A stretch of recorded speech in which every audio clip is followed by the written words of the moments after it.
Bismillahirrahmanirrahim. Assalamualaikum warahmatullahi wabarakatuh. Okey, nama saya Muhammad Syamil bin Fazil 046659. Okey, hari ini saya akan menjelaskan tajuk Babus Saumit Tatawwu', iaitu bab puasa sunat.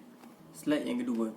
An Abi Hurairah radhiyallahu anhu anna Rasulullah sallallahu alaihi wasallam qala la yahillul mar'ah an tasuma wa zawjaha syahidun illa bi'izni, muttafaqun alaihi wal lafzu lil Bukhari. Zada Abu Daud ghairu Ramadan.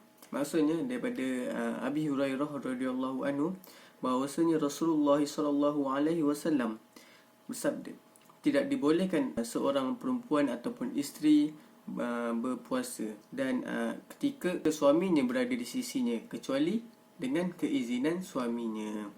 Dan hadis ini diterima oleh Imam Bukhari lah. Lepas tu Zada Abu Daud, dan Abu Daud menambah ghairu Ramadan. Hadis ini tidak dipakai ketika bulan Ramadan.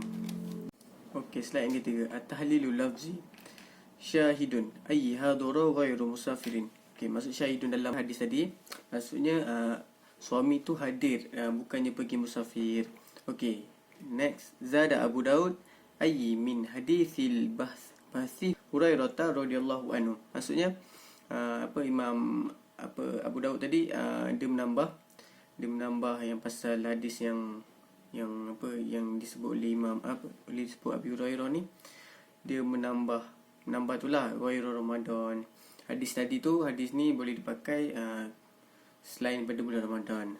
Okey, slide yang keempat. Al-ma'na ijmali Awradul Bukhari hadzal hadis fi bab shaumil mar'ati bi idzni zawjiha tatawwu'an fi kitabun nikah an Abi Hurairah radhiyallahu anhu bi lafzin an Nabi sallallahu alaihi wasallam la tasumul mar'ah wa ba'laha syahidun illa bi idzni. Maksudnya Imam Bukhari juga ada menceritakan hadis ini di dalam bab puasa sunat seorang wanita atau isteri kecuali dengan izin suaminya dalam kitab nikahnya. So Imam Bukhari ni ada ceritalah pasal bab puasa sunat ni di dalam kitab nikah dia lah. Okey, daripada Abi Hurairah radhiyallahu anhu dengan lafaz ani Nabi sallallahu alaihi wasallam, daripada Nabi Muhammad sallallahu alaihi wasallam, la tasumul mar'ah. Maksudnya kat sini tidak dibenarkan puasa seorang isteri ataupun perempuan ketika suaminya berada di sisinya kecuali dengan izinnya, izin suami itulah. Okey, slide yang kelima. Thumma awradihi ba'da dhalik bibab fi bab la ta'zanu mar'ata fi baiti zawjiha li ahadin illa bi'iznihi bilafzin an Abi Hurairah radhiyallahu anhu anna Rasulullah sallallahu alaihi wasallam qala la yahmilul mar'ah an tasuma wa zawjaha syahidun illa bi'iznihi. Maksudnya, dan kemudian Imam Bukhari juga ada menceritakan di sini di dalam bab, iaitu bab tak diizinkan seorang perempuan ataupun isteri membawa tetamu walaupun sehari kecuali dengan izin suaminya. Dia punya hadis dia Nabi Hurairah ni lah, daripada Abi Hurairah radhiyallahu anhu bahawasanya Rasulullah sallallahu alaihi wasallam bersabda, tidak dibolehkan seorang perempuan ataupun isteri berpuasa ketika suaminya berada di sisi lah kecuali dengan izin suami dia. So tak boleh puasa lah kecuali suami tu benarkan. Okey, apa huraian dia? Wala ta'zan fi baitihi illa biiznihi wa ma anfaqat min nafaqatin an ghairi amrihi fa innahu yuaddi ilaihi syatruhu. Maksudnya, dan tidak dibenarkan, tak diizinkan seseorang ni ataupun tetamu datang ke rumah kecuali dengan izin suaminya. Dan tak boleh juga membelanjakan seorang isteri ni membelanjakan nafkah suaminya selain apa yang disuruh. Maksudnya tak boleh lah si isteri ni nak guna duit suami dia untuk berjoli ke apa ke, maka untuknya berpisah. Maksudnya dia nak jelas kat sini, seorang perempuan ni yang berpuasa tanpa izin suaminya, maka berdosa lah dan haram ke atas perempuan tersebut. Okey, slide yang ke-6. Amma Muslim faqad awrad hadzal hadith fi kitab zakat min sahihah an Abi Hurairah radhiyallahu anhu qala qala Rasulullah sallallahu alaihi wasallam la tasumul mar'ata wa ba'laha syahidun illa biiznihi wa la ta'zanu fi baitihi wa huwa syahidun illa biiznihi wa ma anfaqat min kasbi min ghairi amrihi fa inna nisfa ajrihi lahu. Okey, daripada Muslim pula.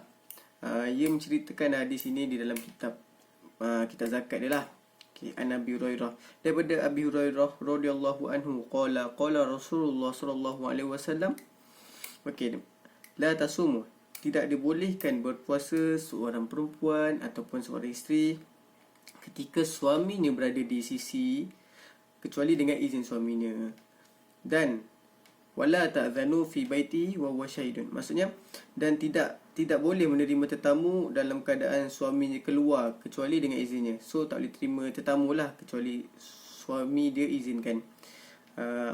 Wa ma anfaqat, dan tak menggunakan nafkah suaminya kecuali dengan izinnya kerana separuh pahalanya ada untuknya.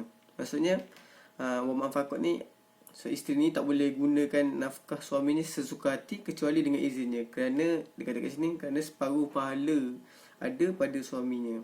So dalam hadis ni dia menegaskan bahawa setiap perbuatan seorang isteri ni perlu keizinan suami kerana setengah pahala ada pada suami. So kalau dia ingkar, so dosa lah. Slide yang ketujuh. Wa amma Abu Daud faqad riwahi fi kitab as-sawm an Abi Hurairah radhiyallahu anhu qala Rasulullah sallallahu alaihi wasallam la tasumul mar'ata wa ba'laha syahidun illa bi idnihi ghairu ramadhani wa la ta'zana fi baitihi wa huwa syahidun illa bi idnihi. Okey, daripada Abu Daud pula. Okey, dia kata apa?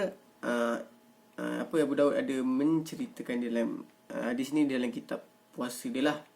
Okey, daripada Abi Hurairah. Okey, daripada Abu Hurairah ni lah. Qala Rasulullah sallallahu alaihi wasallam mengatakan tidak dibolehkan puasa seorang perempuan ataupun isteri ketika suaminya berada di sisi kecuali dengan izin dia lah. Ghairu Ramadan, selain pada bulan Ramadan lah. Kalau bulan Ramadan boleh je isteri tu puasa, tak payah minta izin suami. Wala ta'zana fi baitihi, dan tidak diizinkan seorang isteri tu menerima tetamu datang ke rumah kecuali dengan izin suaminya.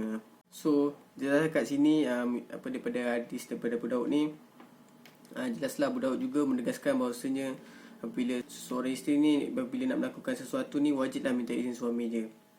Tak kisahlah sama ada nak jemput kawan datang ke rumah ke, kena minta izin suami juga. Okey. Dan selain itu juga seorang isteri ni apabila nak melakukan ibadah puasa, sama ada puasa sunat ataupun puasa ganti, mengikut Abu Daud ni juga dia menegaskan bahawasanya wajib juga minta izin suami. Kalau tak berdosa lah.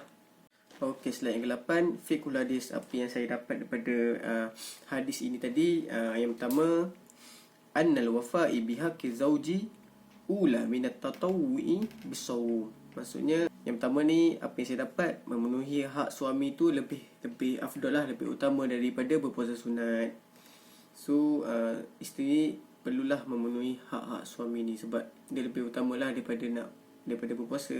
Okey, fiqhul hadis yang kedua, apa yang saya dapat, annahu la yajuzul mar'ah an tasuma tatawuan bighairi idzan zawwajaha. Maksudnya tidak harus seorang perempuan ni ataupun tak dibolehkanlah seorang perempuan ni ataupun isteri berpuasa sunat kecuali dengan izin suami dia lah, macam dia hadis tadi lah. Okey, yang ketiga, yajuzul mar'ah an tasuma farduha duna iznin az-zawj. Maksudnya diharuskan seorang perempuan ni ataupun isteri berpuasa fardu ni, puasa wajib lah, tanpa meminta izin suami. Maksudnya kat sini apabila bulan puasa, iaitu berpuasa wajib, seorang isteri ni tak payahlah nak minta izin suami dia, sebab hadis yang mewajibkan minta izin ni adalah untuk berpuasa sunat saja. So bila puasa wajib, seorang isteri ni tak payah nak minta izin suami, puasa je lah. Macam tu. Okey, fiqhul hadis yang keempat, yang bagil mar'ah an tasta'dzina zawjuha fi qada'i sawmiha idza lam yadiqil waqtu. Maksudnya seharusnya ataupun sepatutnya seorang perempuan ni ataupun seorang isteri ni meminta izin suaminya untuk menggantikan puasa yang lepas-lepas lah. Idza lam yadiqil, apabila waktu ganti tu sudah singkat. Maksudnya kat sini bila seorang isteri ni dia dah kesentukan masa ataupun untuk masa ni cukup masa lah. Dia pun sepatutnya minta izin suami dia lah untuk menggantikan puasa dia tu. Itulah. Okey, yang kelima pula, idza daqa waqtul mar'ah fi siyamil qada'in 'alaiha la tahtaju ila istizani zawjiha. Maksudnya waktu seorang perempuan waktu ganti puasa seorang perempuan ni betul-betul ataupun orang kata terlalu singkat sangat. Dalam nak gantikan puasa tu, waktu dia tu terlalu singkat. Maka kat sini apa yang saya dapat, tak wajib lah ataupun tak perlulah nak minta izin suami. So puasa je terus. Sebab kalau yang tadi tu waktu tu dah singkat, yang ni betul-betul singkat. So kalau dia tak puasa untuk hari kejadian, so dia tak akan dapat ganti. Gitu. Okey, sebagai penutupnya dapat saya rumuskan daripada hadis ni, dapat saya rumuskan adalah seorang isteri ni wajib meminta izin suaminya dalam dalam melakukan sesuatu lah, supaya suami dia tahu apa yang dia buat. Terutamanya minta izin lah nak melakukan puasa sunat ataupun puasa ganti. Hal ini kerana syurga isteri tu terletak pada tapak kaki suami. Dan kepada suami-suami kat luar sana, perlulah banyak bertimbang rasa kepada si isteri ni dalam nak melakukan ibadah puasa sunat. Bukan senang kalau nak dapat isteri yang baik dan solehah, yang sering nak melakukan ibadah kepada Allah. Sepatutnya si suami ni bersyukurlah dapat isteri yang baik macam tu, yang solehah. Nak ke dapat isteri yang jahat? Tak nak kan? So itu saja daripada saya. Semoga video saya ini bermanfaat kepada semua. Assalamualaikum warahmatullahi wabarakatuh. Hai.